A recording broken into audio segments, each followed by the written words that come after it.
আম্মা আমি বিয়ে করে নিয়ে আইছি, দেখেন মেয়ে দেখতে অনেক সুন্দর, শুধু কথা বলতে পারে না, বোবা। খুব ভালো কাজ করছিস বাজান, না কিছু বলতে পারবে না কারোর সাথে ঝগড়া করতে পারবে। বাবা অরুণ, তোর বউ এখন কি বলতিছে? আম্মা মনে হয় আমাদের কথা শুনে আমাদেরকে গালি দিচ্ছে। কথা বলা মেয়ে বিয়ে করা উচিত ছিল, বুঝতে তো পারতাম কি গালি দিচ্ছে। হ্যালো হ্যালো হ্যালো বান্ধবী, আই লাভ ইউ। রে বয়ফ্রেন্ড কই আজকে? শুন না লাভ ইউ। ও নো, আমার খুব কষ্ট হইতেছে রে বন্ধু। কেন বিষ্মন্ডলে কামড় দিছে তো? অরুণ ভাই, শুনলাম আপনার গার্লফ্রেন্ড নাকি ড্রাইভার পছন্দ করে, তার জন্য নাকি আপনি ড্রাইভিং শিখতেছেন। ঠিকই শুনছেন ভাবি, এই ড্রাইভিং শিখতে শিখতে আমার সর্বনাশ হয়ে গেছে। বলেন কি অরুণ ভাই, সর্বনাশ হলো কি করে, কি হয়েছে বলেন তো? যখন আমার অটো চালানো শেখা হয়ে গেছে ততক্ষণে গার্লফ্রেন্ড ট্রাক ড্রাইভারের সাথে পলায় গেছে ভাবি।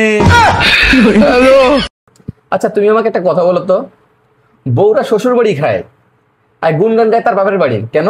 ঠিক তেমন, যেমন শ্বশুরবাড়ির লোকজনেরা সেবা যত্ন তো করাই বউরে দিয়া, কিন্তু গুনগান গাওয়ার সময় মাইয়ার গুনগান গায়।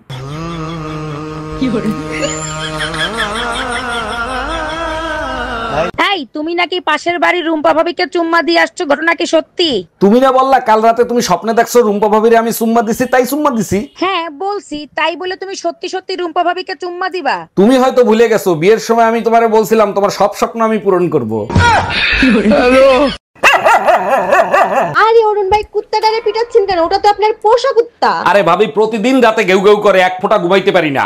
আরে অরুণ ভাই, অপরিচিত লোক দেখলে তো কুত্তায় ঘেউ ঘেউ করবে, তার জন্য আপনি কুত্তাটারে পিটাবেন? তার জন্য পিটাচ্ছি না, কাল রাতে আমার বউ কার সাথে জানি ভাগিয়ে গেছে, শালা শালা এক ফোঁটা ঘেউ ঘেউ করে নাই।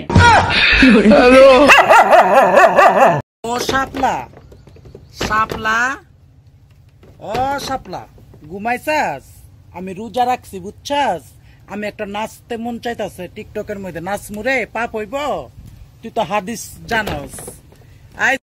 কই গেলা গো ময়নার মা, একটু কাছে আসো, আজকে হইল খুশির দিন, হাসি খুশি থেকো।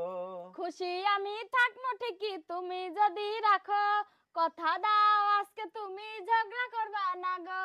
কোনদিন করি নাই ঝগড়া বিয়া করার আগে, এখন শুধু ঝগড়া ঘরে তোমার জন্যই লাগে। ভাগ্যিস তোমরা পুরুষ মানুষ জন্মগত সুন্দর, আর তা না হইলে দুইজনের মেকআপ কিনতে কিনতে তো সংসার চাঙ্গে উঠে যাইতো। এগুলো তুমি বলছো? না বললে তো উপায় নেই, মাঝে মাঝে সত্য কথা বলতে হয়।